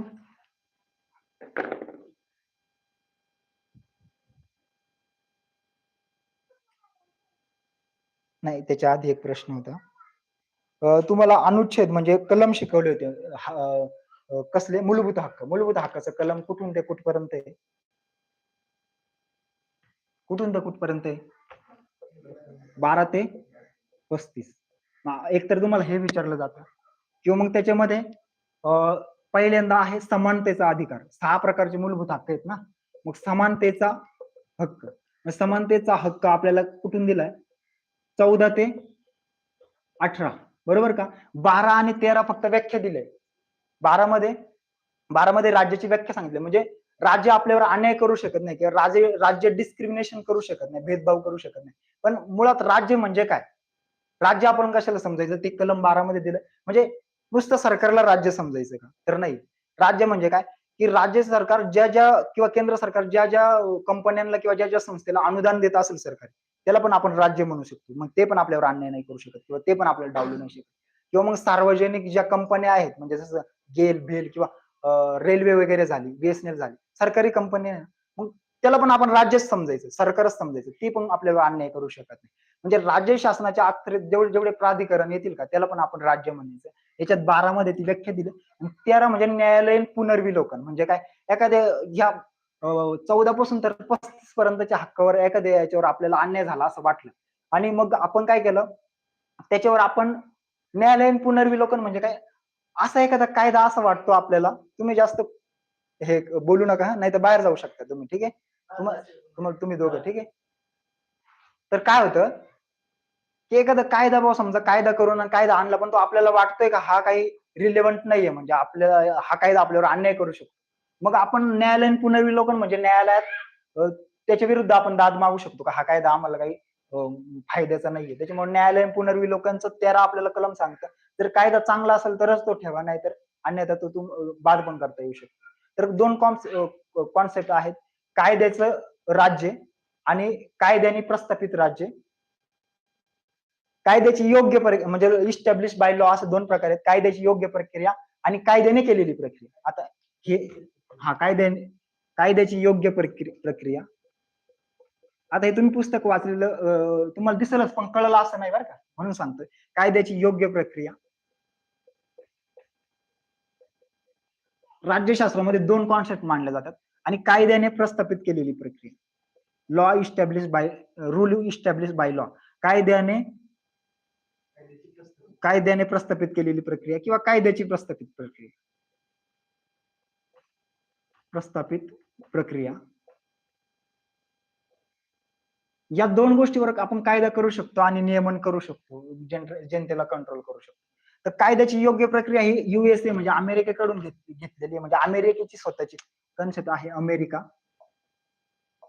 आणि कायद्याची प्रस्थापित प्रक्रिया ही आहे जपानची. ठीक आहे. ह्या 2 प्रक्रिया आहेत. तर कायद्याची योग्य प्रक्रिया म्हणजे काय माहितीये का? कायदा केला. मी जर समजा मी नाशिकचा कलेक्टर आहे आणि मी जर कायदा केला एक स्थानिक लेवलला, जो रविवारी शुभेच्छा परिसरात दिसेल का त्याला गोळी घालून अजिबात दिसायचं नाही, असं जर मी कायदा केला हा, तर तो कायदा चुकीचाच आहे ना. तिथं काय कोणाचं काही काम असू शकतं. तर मग कायदा करा, पण तो जर योग्य असेल तरच तो आम्ही ग्राह्य धरू. म्हणून कायद्याची योग्य प्रक्रिया असं अमेरिकेत चालतं. ठीक आहे. आणि कायद्याने प्रस्थापित केलेली प्रक्रिया म्हणजे कायद्याने जर एखादा म्हणजे प्रस्थापित केली एखादी प्रक्रिया तर त्याला मानावंच लागतं. जर मी सांगितलं तुम्ही शुभेच्छा परिसरात दिसला गोळ्याच घालीन मग पहा, याच्या हा त्याला मान्यता देतो बऱ्यापैकी. म्हणजे जर सरकारनं कायदा केला ना तर कायद्याने प्रस्थापित केलेलं ते मान्य करावं लागतं. पण असं काही आपलं सरकार येडं आहे का एवढं खतरनाक कायदा करेल वगैरे, असं काही नाही. पण आपण काय स्वीकारलं माहितीये का? आपण हे नाही स्वीकारलं कायद्याची योग्य प्रक्रिया, आपण हे स्वीकारलं. म्हणजे एखादा आपल्या भारतामध्ये एखादा कायदा जर केला तर तो योग्यच असला पाहिजे. जर हे जर स्वीकारलं नसतं ना तर आता जे मोर्चे होते त्याच्या दुपटीने आंदोलन झाले असते, मग आपल्याला मोकळं रान मिळालं असतं. ठीक आहे. म्हणजे हे बरोबर नाही ते बरोबर नाही. पण अमेरिका तेवढ्या तत्वावर चालतं सुद्धा किंवा अमेरिका तेवढं स्ट्रिक्ट आहे सुद्धा. ठीक आहे. तर अमेरिकेमध्ये कायद्याची योग्य प्रक्रिया चालते आणि भारतामध्ये किंवा भारताने जपानकडून घेतले कायद्याने प्रस्थापित केलेली प्रक्रिया. पण मग त्याच्यावर आपण आळा कसा घालू शकतो माहितीये का? न्यायालयीन पुनर्विलोकन कलम 13. मग कोर्ट त्याच्यावर ठरवतो. समजा लोकसभेने किंवा राज्यसभेने एखादा कायदा पारित केला तर आपण न्यायालयीन पुनर्विलोकनाद्वारे तो कायदा बरोबर आहे का चुकीचा आहे आपण थोडक्यात तिथं आपल्याला अधिकार दिलाय. कलम 32 किंवा 13 मध्ये तर व्याख्याच दिले, पण 32 म्हणजे राज्यघटनेचा आत्मा आपण म्हणतो. आत्मा का म्हणतो की हाच त्याचा फायदा आहे. म्हणजे 365 कलमा मध्ये कुठेही काही झालं किंवा कुठलाही नवीन कायदा आणला तर कलम 32 द्वारे आपण त्याच्यावर कोर्टात दाद मागू शकतो. कोर्ट 3-4-5-6 प्रकारचे प्रतिषेध ते काय म्हणतो आपण त्याला रिट्स काढू शकतो. ठीक आहे. बंदी प्रत्यक्षीकरण, उत्प्रेक्षण वगैरे ते तर रिट काढू शकतो. म्हणून घटनेचा आत्मा याच्यात पण न्यायालय पुनर्विलोकन सांगितलं आणि याच्यात पण सांगितलं, पण हे जास्त महत्वाचं आहे. ठीक आहे. तर 32 ते 35 म्हणजे 32 याच्यातच येतो ना, मध्येच येतो ना. मग काय आहे, शक्यतो 30 पर्यंतच आपल्याला मूलभूत हक्क आहेत आणि 31 आपण काढून टाकलं, 31 काढून टाकलं, ठीक आहे. 31 नाहीच आहे संपत्तीचा अधिकार. 32 मध्ये न्यायालयीन पुनर्विलोकन, 33 मध्ये मार्शल ऍक्ट वगैरे आपण डायरेक्ट मिलिटरी ऍक्ट लावतो तो दिलाय. त्याच्यानंतर पोलीस आणि मिलिटरीचे हक्क, म्हणजे आपल्याला जे सामान्य व्यक्तीला जे हक्क आहेत ना तेवढे पोलिसांना मिलिटरीला हक्क नाहीत. म्हणजे मी एखादी व्हिडिओ वगैरे काढून पोस्ट करू शकतो, मला ते हक्क आहेत, पण तसं पोलीस किंवा मिलिटरीला नाहीये हक्क. किंवा मी संघटना संस्था स्थापन करू शकतो, पोलिसाला आहे का? नाही. म्हणजे त्यांना काय मर्यादित हक्क आहे, म्हणजे त्यांचे 30 पासून तर 35 पर्यंत ते सांगितलं, ठीक आहे. आणि मेन म्हणजे 30 पर्यंतच मूलभूत हक्क आहेत. तर ही कायद्याची प्रस्थापित प्रक्रिया अशी असते, ठीक आहे. हे लक्षात ठेवा, जर कोणाला एमपीएससी युपीएससी करायचं असेल तर हे डोक्यातच ठेवा, ठीक आहे. त्याच्यानंतर समानतेचा हक्क 14 ते 18, नंतर पुढे काय आहे, स्वातंत्र्याचा हक्क. अजून आपण प्रश्न बघितला नाही बरं का, जस्ट विषय निघाला म्हणून स्वातंत्र्याचा हक्क.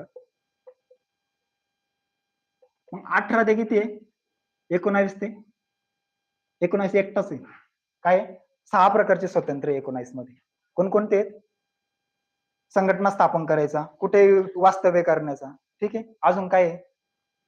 रायटिंग प्रेस स्वातंत्र्य, मत व्यक्त करण्याचा. अजून काय? व्यापार वगैरे. हा, तर हे 6 प्रकारचे स्वातंत्र्य 19 मध्ये दिलेत. परत 20 आणि 21 कसला आहे?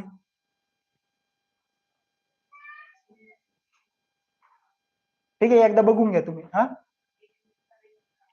कलम जीवित स्वातंत्र्य, त्याच्यामध्येच किती येतात, भरपूर 30-35 प्रकारचे हक्क आहेत. राईट टू प्रायव्हसी वगैरे, आपण प्रायव्हेट राहू शकतो वगैरे, ठीक आहे. तर अशा प्रकारचे हक्क आहेत. आपला प्रश्न आहे, आता प्रश्न समजून घेऊ.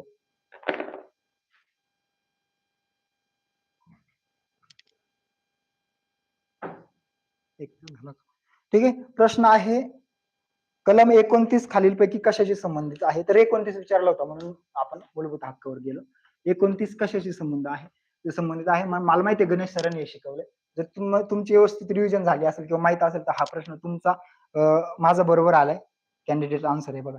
तर कशा संबंधित आहे, कोणी डायरेक्ट सांगेल की ऑप्शन देऊ? ऑप्शन का? पहिला आहे, थोडस अवघड आहे ते, स्थानबद्धता याच्यापासून संरक्षण, ते तर 20-21 आहे. तर मी उत्तरच सांगते कशाला, ठीक आहे. त्याच्यानंतर धार्मिक व्यवहारांची व्यवस्था पाहणे, त्याच्यानंतर सार्वजनिक सेवा योजनेच्या बाबीमध्ये समान संधी, त्याच्यानंतर अल्पसंख्याक वर्गाचे हित संरक्षण, याच्यापैकी एक आपल्याला चूज करायचं होतं. आता समान संधी तर याच्यामध्ये 14 ते 18 मध्ये 14 ते 18 मध्ये समान संधी किती, 16 का 17वा कलम आहे. 17 तर अस्पृश्यता पाळायची नाहीये, 18 तर पदव्या समाप्ती, 16 मध्ये येते काय आहे, 16 मध्ये काय आहे की समान संधी व नोकऱ्यांमध्ये, ठीक आहे. तर ते नाही येणार. अटक आणि स्थानबद्धता ते नाही येणार. धार्मिक व्यवहारांची व्यवस्था पाहणे हे एक तर येईल, किंवा अल्पसंख्याक वर्गाचे हित संबंधांचे संरक्षण हे एक येईल. तर काय वाटतं तुम्हाला? अल्पसंख्याक हे उत्तर बरोबर आहे, ठीक आहे. धार्मिक व्यवहारांची व्यवस्था पाहणे म्हणजे काय आहे ते ना, 25 ते 28 मध्ये 25 ते 28 मध्ये, मग 25 मध्ये ती व्याख्या दिली आहे धार्मिक स्वातंत्र्याची. मग व्यवस्था पाहणे वगैरे मग ते 28 पर्यंत सांगितलं. मग 26 मध्ये काय आहे, 27 मध्ये काय, 28 मध्ये काय, ते व्यवस्थित बघून घ्या तुम्ही, ठीक आहे. तर आपल्याला कलम 29 विचारला. 29 काय आहे, अल्पसंख्याक आहे. तो एक धार्मिक मध्ये येत नाही, कारण धार्मिक 25 ते 28 पर्यंत एंड होऊन जातो, ठीक आहे. जर तुमची ना, मी तुम्हाला याच्या आधी सांगितलं होतं बघा, कलम 1 पासून जर 51 पर्यंत जर चांगली पकड असेल ना, तर तुमचं संविधान किंवा राज्यघटनेवर व्यवस्थित पकड असू शकते. कारण पुढचं काय करायचंय आपल्याला, फक्त पुढचे महत्वाचे कलम लक्षात ठेवायचे. जसं 315 लोकसेवा आयोग, 324 कोणती, निवडणूक आयोग, अजून काय, 324 निवडणूक आयोगच आहे का, बरोबर आहे ना. आणि त्याच्यानंतर हे बऱ्याच गोष्टी, घटना दुरुस्ती 368 वगैरे, ठीक आहे. बऱ्याच गोष्टी, मग ते पुढचे महत्वाचेच आपल्याला लक्षात ठेवायचं. मेन म्हणजे आपल्याला राज्यघटनेवर पकड मिळवायची असेल तर कलम 1 पासून तर 35 तर हे आपल्याला 12 ते 35 हे त्याच्यातलाच एक पार्ट येतो.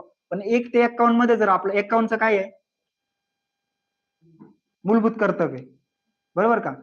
51 मूलभूत कर्तव्य, आणि 51 पर्यंत काय आहे, मार्गदर्शक तत्त्वे. 12 ते 35 काय आहे, मूलभूत हक्क. मग 35 ते 51 मार्गदर्शक तत्त्वे. एवढ्यावर जर आपली पकड असली ना, आणि पुढचा 51 ए म्हणजे काय आहे, मूलभूत कर्तव्य. आणि मग 12 ते 35, मग याच्या आधी समजा 1 ते 5 काय आहे आपलं, संघराज्य. आणि 5 ते किती येईल आता, 11 नागरिकत्व, म्हणजे भारताचा कोण नागरिक असेल कोण नसेल. कोणाला नागरिकत्व मिळू शकते. आणि संघराज्य म्हणजे भारताच्या कोणत्या एरियाला आपण भारताचा भाग म्हणू शकतो, कोण जिंकून घेतलं तर त्याला ऍड करू शकतो कसं वगैरे. मग याच्यात हे थोडस कॉन्सेप्टचा भाग आहे, वाचून घ्यायचं मेन म्हणजे. म्हणून तुम्हाला 1 पासून तर 51 पर्यंत जर पकड असेल तर राज्यघटना आपल्या आवाक्यात येते. नाही तर मग तुम्ही किती अभ्यास केला नाही का, मग ते आपल्याकडे म्हणे मग असंच जन्माला आला ह्याला काय पाणी वाहून घ्या, असं असं नाही करायचं. ठीक आहे, स्मार्ट वर्क करायचं थोडस. ठीक आहे, तर हे करा तुम्ही. जर कुणी अजूनही केलं नसेल तर एकदा पुस्तक काढून बसा, चांगली चांगली पुस्तक आहेत कलम 1 पासून तर 51 पर्यंत व्यवस्थित वाचून काढा, त्याच्या नोट्स करा स्वतःचे, म्हणजे स्वतःला लक्षात राहील असं. ठीक आहे, अजून आपण 1-2 प्रश्न बघू आणि थांबू. ठीक आहे, मला पण जायचंय. किती प्रश्न झाले? तर मी ग्रुपवर टाकलेत, पूर्ण 97 प्रश्न टाकलेत. आपण मराठी व्याकरणाचा ग्रुप बनवला. तर अजून पुढचे प्रश्न कोणाला वाचायचं असेल तर वाचून घ्या. ठीक आहे,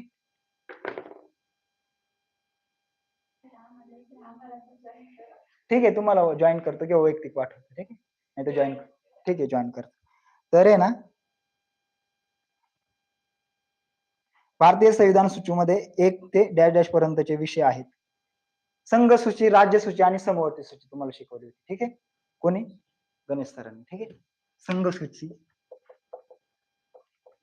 संघ सूचीलाच केंद्र सूची पण म्हणतात, राज्य सूची आणि समवर्ती सूची म्हणजे मिक्स सूची. काय मिक्स? समवर्ती सूची. ठीक आहे, तर त्याच्यात विषय किती आहेत ते विचारलं होतं, म्हणजे थोडा अभ्यासाचा विषय होता. तर संघ सूचीमध्ये किती विषय आहेत? 97 आहेत. आता 99 मधून 2 काढले जातात, 97. ठीक आहे, तर मग हे बरोबर होतं, माझं बरोबर आलं. तर हा पण प्रश्न आला होता. जर तुम्हाला ते विषय पण सरांनी जर सांगितलं असेल तर हे पण तुमचं चुकणं अपेक्षित नाही. सांगितले होते का विषय कशामध्ये किती लिहिले असेल तुम्ही? ठीक आहे, पण हा पण आपल्या लेक्चर मधला प्रश्न आहे. ठीक आहे, ठीक आहे, म्हणजे बरेच प्रश्न आपले आलेले आहेत. आता राष्ट्रपती उपराष्ट्रपतीवर एक प्रश्न आला, उपराष्ट्रपती शिकवलाय का? ठीक आहे, मग प्रश्न घेऊ आपण. उपराष्ट्रपतीवर म्हणजे युपीएससी ला किंवा एमपीएससी ला आलेला असेल, कारण स्टेटमेंट बेस्ड आहे. ठीक आहे, बोर झाले का? फक्त 2 किंवा 3च घेऊ आपण आता. ठीक आहे, राष्ट्रपती खालीलपैकी उपराष्ट्राच्या बाबतीत कोणते विधान योग्य आहे? मग पहिला आहे,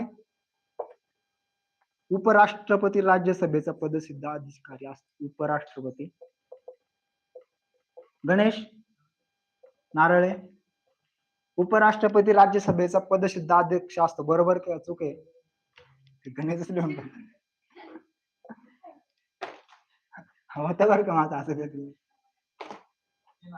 मला प्रॉब्लेम येतो खतरनाक, बिन नको आणू. मी ना तात्काळ विसरतो एखादी गोष्ट, जर विसरायचं असं माझं, जर मला ना माझ्या बाबतीत म्हणजे सगळ्यांनाच माहिती आहे हा विसरतो, त्याच्यामुळे कागदपत्र वगैरे काहीच नाही, लगेच हरवून जातो. एकदा मी सीपीयू आणायला गेलो, म्हणजे याच्यामध्ये दुकानामध्ये सीपीयू घेतला आणि तिकडच कुठेतरी ठेवला असेल, चप्पल घातली, निघून आलो, घरी निघून आलो. अर्धा तास झाला, नंतर लक्षात आलं, गाडीची डिक्की उघडून पाहतो सीपीयूच नाहीये. काय झालं? परत तिथे गेलो होतो, ते बरं कोणी नेलं नव्हतं, आज पुढे तिथंच ठेवून. असे बरेच किस्से आहेत, म्हणजे किती असे कितीच विसर, म्हणजे किस्से सांगितले आणि तुम्ही लय हसाल. कधी मी जर समजा ना समजा कुठून बाहेरून आलो ना, म्हणजे समजा तर मग गाडीत बसलेला असताना मग बसतो असं, मग मला आता कपडे बदलायचं असं डोक्यात असताना मी गाडीचा शर्ट गुंड्या काढून टाकल्या. म्हणजे एवढं डोक्यात विचारलं, म्हणजे खतरनाक, म्हणजे ना खरं तुम्हाला असं होऊ देऊ नका. कदाचित तो काहीतरी प्रॉब्लेम असेल ब्रेनचा वगैरे, पण मग अभ्यासाच्या बाबतीत असं नाही होत. फक्त विसरतो का माहितीये का? इतर गोष्टीला इम्पॉर्टन्स दिल्यामुळं विसरतो. ठीक आहे, तर ते असं होतं नंतर. राष्ट्रपती राज्यसभेचा पदसिद्ध सभापती असतो.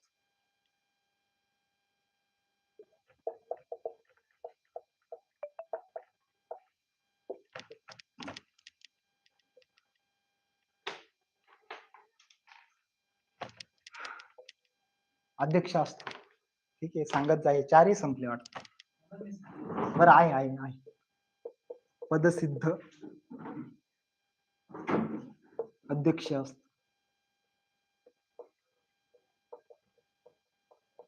ठीक आहे, अध्यक्ष आणि सभापती सेम आहे का? बरोबर, पदसिद्ध अध्यक्ष असतो किंवा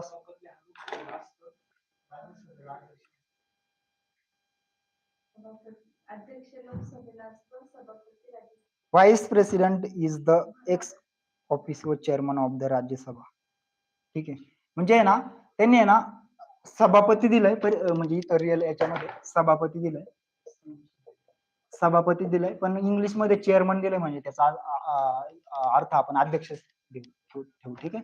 2 नंबरचा आहे उपराष्ट्रपती. मी लिहितो तोपर्यंत तुम्ही लय गडबड करता त्याच्यामुळे लिहायला नाही पाहिजे का? राष्ट्रपती इतर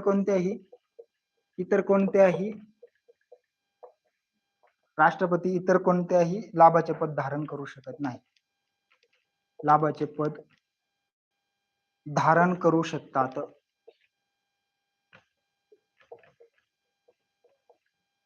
कोणतं बरोबर आहे कोणतं चूक आहे? दोन्ही बरोबर आहे. हा, हे चूक आहे हे बरोबर आहे का? कारण ते धारण करू शकतात असं दिले, कारण ते धारण करू शकत नाही आणि हे बरोबर आहे. तर एकदम सोपं, एकदमच मुळात सोपी होती. पण सांगायचा म्हणजे मुद्दा काय आहे की आपण शिकवलेल्या गोष्टीला इम्पॉर्टन्स आहे. म्हणजे तुम्ही तेच जर व्यवस्थित रिवाइज केलं ना तर उद्या जाऊन तुम्ही कोणताही फॉर्म भराल.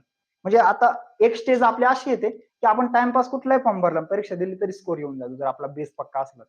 कधी कधी काय येतं एकदम सोपी गोष्ट चुकून जातं. मग जर एवढी सोपी गोष्ट तू चुकत असेल तर मग तू कोणती एक्झाम क्रॅक करू शकशील, असा विषय असतो. मग आता मी वनरक्षकचा जो पेपर दिला ना, म्हणजे माझ्या डोक्यात नाही वनरक्षक किंवा रनिंग असते वगैरे, मला माहिती नाही, पण पेपर दिला तर मला 100 आले. आता माझा बेस होता म्हणून. जर एखादा रनिंग किंवा धावपटू मुलाला जर 100 असते तर किती फायदा झाला असता, असा विषय असतो. ठीक आहे. आता आपल्या अंकुशचं म्हणजे किती म्हणजे कौतुक करण्यासारखं आहे. म्हणजे त्याला आहे ना, आता तो पोलीस झाला सगळ्यांना माहितीच आहे. म्हणजे त्याला किती 97 मार्क होते कशाला, ग्राउंडला, आणि पेपरला किती होते माहिती आहे का तुम्हाला? 78 मार्क होते. ठीक आहे. तर आहे ना तो इतक्या दिवसापासून राहून जात होता, म्हणजे स्पोर्ट मध्ये असून सुद्धा त्याचं होत नव्हतं. ठीक आहे. तर आहे ना विशेष म्हणजे आता तो एसटी मधून 1 नंबर आला. म्हणजे तो डायरेक्ट ओपन मध्ये गेला. आता म्हणजे एसटीचे स्पोर्टच्या जागा होत्या ना, ते आता खालच्या एक मुलाला फायदा होईल. तो डायरेक्ट ओपन मध्ये गेला कारण त्याचा स्कोरच एवढा आला ना, 78 म्हटलं. म्हणजे बघा, म्हणजे अभ्यास हळूहळू जर आपण केला ना तर तो वाया जात नाही, आपला बेस पक्का होत चालतो.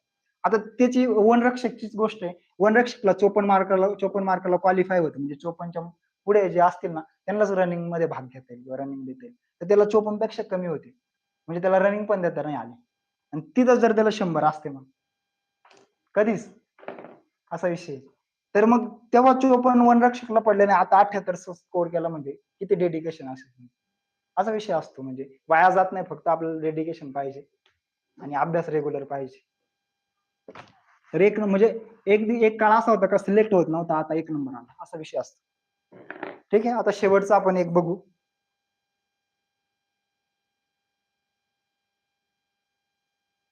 खालीलपैकी कोणत्या राज्यात द्विसदनीय विधानमंडळ आहे? शिकवलं होतं ना, द्विसदन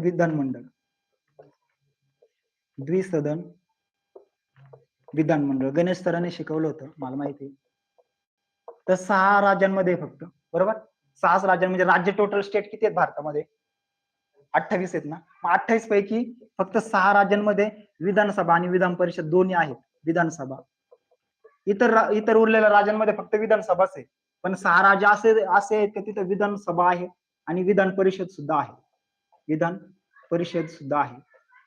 तर आहे ना, म्हणजे जशी लोकसभा, केंद्रात लोकसभा असते आणि राज्यसभा सुद्धा असते. आता हे कंपल्सरी आहे, द्विगृह सभागृह, म्हणजे जे कायमस्वरूपी आहे, बरखास्त नाही होते, हे कंपल्सरी. पण राज्यांच्या बाबतीत तुम्ही विधान परिषद ठेवा अगर नका ठेवू, तो राज्यांचा प्रश्न आहे.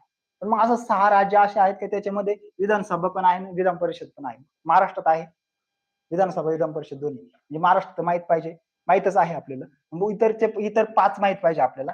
तर त्याने फक्त असा प्रश्न आलेला होता, हे शिकवलं होतं. तर 4 तुमच्यासाठी ऑप्शन आहे. एक म्हणजे बिहार, दुसरं म्हणजे ओडिसा, तिसरं म्हणजे राजस्थान आणि चौथं म्हणजे गुजरात. आता याच्यापैकी आहे ना 3 मध्ये नाहीये, एकच कुठलं तरी आहे त्याच्यात विधानसभा आणि विधान परिषद आहे. बरोबर, म्हणजे अभ्यास केल्यामुळे बरोबर येतंय ना. जर माहितच नसतं तर आपण कुठलं एक मारून आलो असतो. ठीक आहे. तर बिहार माझं बरोबर आलं, बिहार. ठीक आहे. तर हे झालं होतं आपलं. ठीक आहे. यालाच म्हणतात बेस कम्प्लीट होणे. म्हणजे एखादी गोष्ट आता याच्या आधी म्हणजे तुम्ही वाचला असाल नसेल किंवा तुम्ही पुढे भविष्यात वाचला असतं नसतं तो तुमचा भाग आहे, पण एकदा होऊन गेलं म्हटल्यावर ज्यांनी केलं नाही त्याचं पण होऊन गेलं ना. आता सविताने पण उत्तर दिलं बिहार, किंवा तू पण दिलं बिहार. ठीक आहे, तर हे असे प्रश्न येत असतात. आता बिहार आलं म्हटल्यावर उरलेले 6 राज्य तुम्ही करून ठेवायला पाहिजे. किंवा मग कर्कवृत्त जातं त्याच्यातले 9 राज्य कोणते आहेत, तो वरचं टाइम लाईन येते ते राज्य कोणते आहेत, यालाच आपण बेस म्हणतो. ठीक आहे, आणि बेस तो एकट्याने कम्प्लीट करायचा नसतो, ग्रुपने किंवा क्लासमध्ये बेस लवकर कम्प्लीट होतो. ठीक आहे, मेंटली आपण जास्त स्टेबल असतो. अजून एखादं घ्यायचं का मग?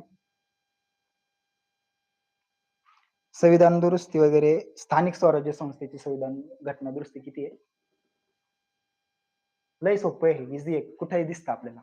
स्थानिक स्वराज्य संस्था आपण निर्माण केल्या, त्याच्यासाठी घटना दुरुस्ती करावी लागली. स्थानिक स्वराज्य संस्था म्हणजे महानगरपालिका, त्याच्यानंतर जिल्हा परिषद आणि ग्रामपंचायत वगैरे, याला आपण स्थानिक स्वराज्य संस्था म्हणतो.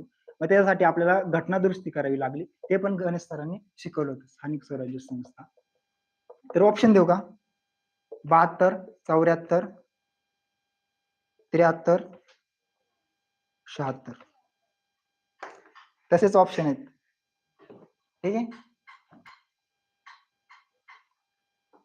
भावडू तुला येणं अपेक्षित आहे, माहिती आहे? सांग ना मग. इकडे कोणी सांगेल का? 74 बरोबर आहे रेखा. 74वी घटना दुरुस्ती स्थानिक स्वराज्य संस्था हे शिकवलं होतं. जर तुम्ही व्यवस्थित रिव्हिजन करेल असेल तर हे बघा माझं बरोबर आहे, म्हणजे मला ते माहितच होतं, काही अडचण नाही. ठीक आहे, तर अशा प्रकारे असे बरेच प्रश्न, म्हणजे आता ते किती झाले आपले, तुम्ही नंतर वाचून घ्या. आता आज आपण थांबतो इथंच.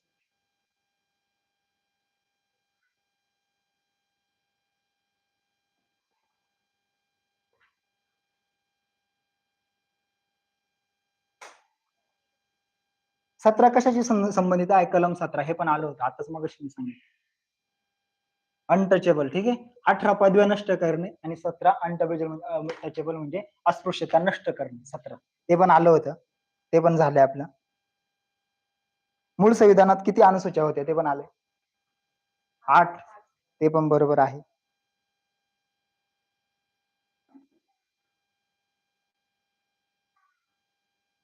दहावा भाग कशाशी संबंधित आहे? 10वा भाग शिकवला होता. अनुसूचित क्षेत्रे की संघ राज्य आणि राज्य? करेक्ट आन्सर आहे अनुसूचित क्षेत्रे, बरोबर, हे पण शिकवलं होतं. ठीक आहे, त्याच्यावर प्रश्न आलेला आहे.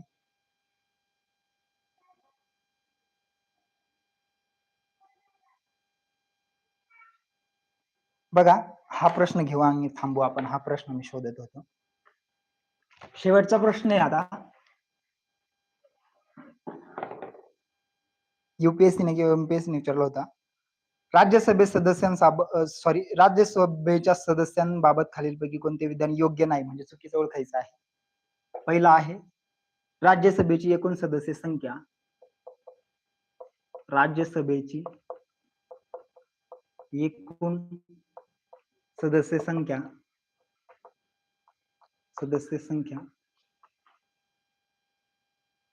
270 आहे.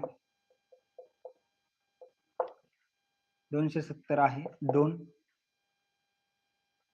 238 सदस्य,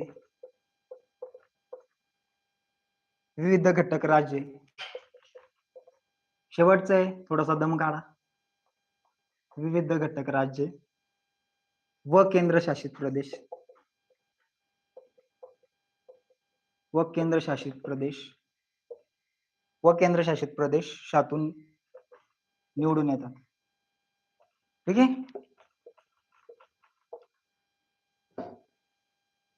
कोणतं बरोबर आहे आणि कोणतं चूक आहे की दोन्ही बरोबर आहे?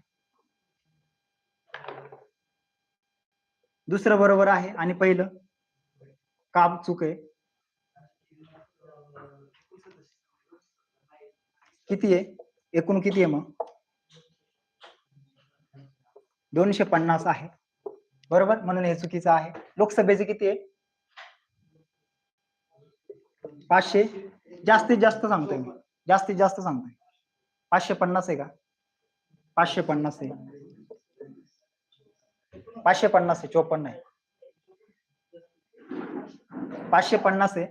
तर आहे ना आपण बरेच वेळा याच्यावर भरपूर वेळा डिस्कस केलं म्हणून हा प्रश्न घेतला. तर हा चुकणं तुमचं अपेक्षितच नाही, कारण राज्यसभेची सदस्य संख्या 250 आहे, आपल्याला माहितच आहे बऱ्याच वेळा. आणि 238 म्हणजे हे निवडून येतात वेगवेगळ्या राज्य आणि केंद्रशासित प्रदेशातून, आणि उरलेले 12 हे डायरेक्ट नॉमिनेट होतात. म्हणजे 238 आणि 12 250. ठीक आहे, असं आहे ते. तर आज थांबतोय आपण. जवळपास एवढे प्रश्न आपले आलेले होते. म्हणजे आता तुम्हाला कळालं असेल की लेक्चर किती इम्पॉर्टंट आहे, किंवा लेक्चर मधून जवळपास 97 प्रश्न आले आपले. ठीक आहे, ऍज इट इज 97 प्रश्न TRTI मध्ये आले. ठीक आहे, तर आता जे जे प्रश्न कोणाला जमले नाही ते रिवाइज करा व्यवस्थित. तुम्हाला आता इम्पॉर्टन्स कळूनच गेला असेल. ठीक आहे, थांबतोय आज. धन्यवाद, थँक्यू सगळ्यांना.